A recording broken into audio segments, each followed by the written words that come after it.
Salut, c'est Hadès. Dans cette vidéo, je vais te dire ce qui se passe en ce moment au COMEX, quand les clowns du papier se font doubler par les livreurs de lingots. Il était une fois, sur la grande scène du COMEX, un bal de dupes.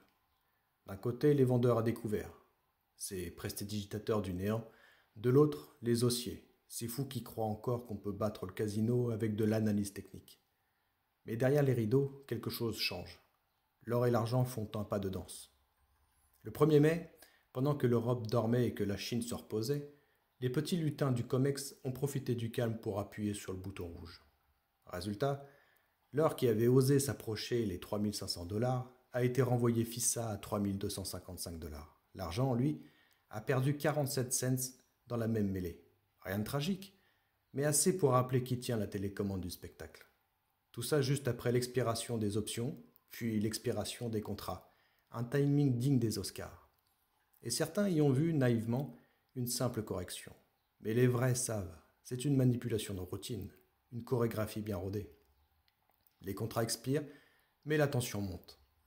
Les forces négatives sont, dit-on, derrière nous. Mais ça, c'est ce que murmurent les analystes qui lisent les graphiques comme on lit les feuilles de thé. En réalité, les contrats de Shanghai courent encore jusqu'au 15 mai. Et les Chinois, eux, ne rigolent pas avec le métal. Ils ne le veulent pas en promesse, ils veulent du physique, du tangible, du solide. Là-bas, l'or monte, à petits pas, sur la pointe des pieds, comme un fauve prêt à bondir. Et la livraison, ce mot tabou, c'est là que l'histoire devient intéressante. Parce que sur le COMEX, certains ne veulent plus jouer, ils ne veulent plus rouler les contrats, ils veulent la livraison, le vrai métal. Et là, mes amis, on change de pièce, ce n'est plus du théâtre. C'est du transport logistique.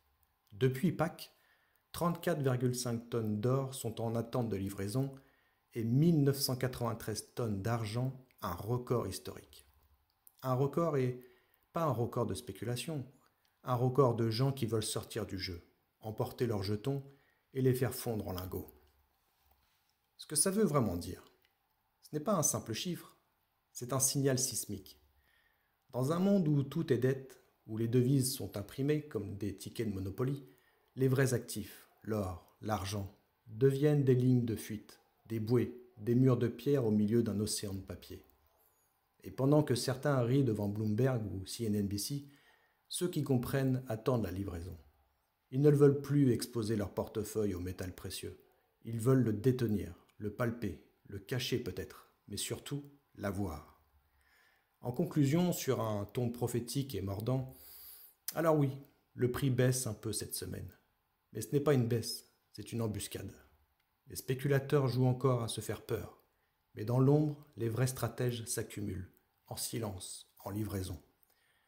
La question, ce n'est plus est-ce que le prix de l'or va remonter? C'est combien de temps les clowns du papier vont-ils réussir à faire semblant qu'il y a encore des lingots derrière leur contrat? Parce que bientôt, quelqu'un va tirer le rideau. Et ce jour-là, il ne restera plus que ceux qui tiennent le métal dans leurs mains. Et toi, tu préfères l'or digital ou le lingot dans le coffre? Le contrat ou la pièce? Le théâtre ou la réalité?